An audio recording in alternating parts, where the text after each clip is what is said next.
મારામારી એટલે કેવી? છૂટા હાથે મારામારી, કપડાં ફાડી નાખ્યા, કેટલા તો લોહી લુહાણ પણ થઈ ગયા, હોસ્પિટલમાં દાખલ કરવા પડ્યા.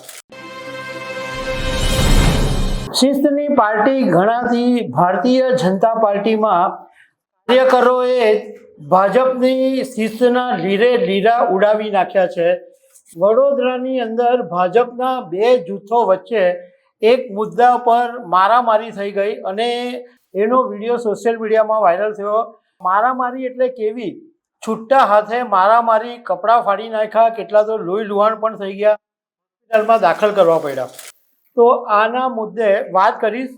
મારું નામ રાજેશ શાહ છે અને તમે જોઈ રહ્યા છો ગુજરાતના સૌથી મોટા ડિજિટલ ન્યૂઝ પ્લેટફોર્મ ખબરછે.com. વડોદરાના ડભોઈ તાલુકાની અંદર એક ભીલાપુર કરીને ગામ છે. ત્યાં ભાજપના બે જૂથો વચ્ચે છૂટા હાથની મારામારી થઈ ગઈ. કપડાં ફાડી નાખવામાં આવ્યા, કેટલાક તો લોહી લુહાણ પણ થઈ ગયા અને આ મારામારીનો જે વિડીયો છે એ સોશિયલ મીડિયાની અંદર વાયરલ થઈ ગયો.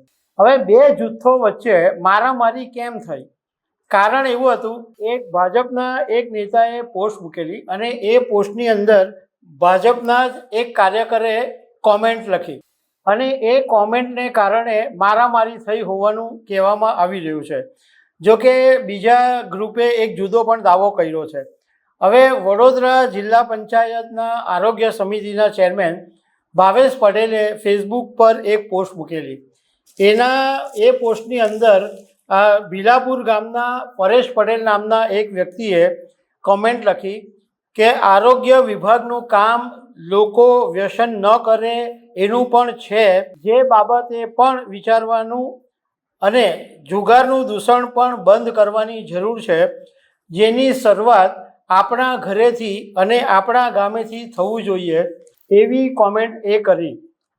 એ પછી પરેશ પટેલે મીડિયા સાથેની વાતમાં એવું કીધું કે અમે જ્યારે ગામની ભાગોળે ડેપ્યુટી સરપંચ અને અન્ય લોકો બેઠા હતા ત્યારે જિલ્લા પંચાયતના આરોગ્ય સમિતિના ચેરમેન ભાવેશ પટેલ એમના કેટલાક સાથીદારોની સાથે આવી પહોંચ્યા હતા અને અમારી સાથે મારામારી કરવાની શરૂ કરી દીધી અને કોઈએ મારા માથામાં પણ મારી દીધું હતું. હવે જિલ્લા પંચાયત આરોગ્ય સમિતિના ચેરમેન ભાવેશ પટેલે કંઈ જુદો જ દાવો કર્યો છે. એમણે કીધું કે સસ્તા અનાજની દુકાનનું લાયસન્સ રદ થવાનો વિવાદ થયો હતો અને એની રજૂઆત કરવા માટે અમે ગયા હતા અને સરપંચ અને ગ્રામજનોની સાથે આયુષ્યમાન કાર્ડ કેમ્પની બેઠક પૂરું કરીને હજુ અમે નીકળ્યા જ હતા કે 200 મીટર દૂર અમારી કારને રોકી દેવામાં આવી અને 10 લોકોનું ટોળું અમારી કાર પર ધસી ગયું અને કારમાં બેઠેલા લોકોને અંદરથી ખેંચીને મારામારી કરવામાં આવી અને એમાં અમારા જે સમર્થક છે રઘુવરસિંહ ઠાકોર અને નવજોતસિંહ ઠાકોર, એમને ઈજા પહોંચી છે અને એમને વડોદરાની હોસ્પિટલમાં દાખલ કરવામાં આવ્યા છે.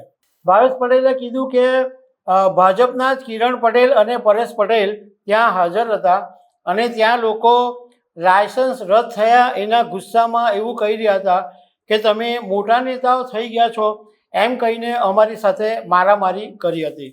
તો દર્શક મિત્રો, આવા અનેક અપડેટ સાથે મળતા રહીશું. આભાર.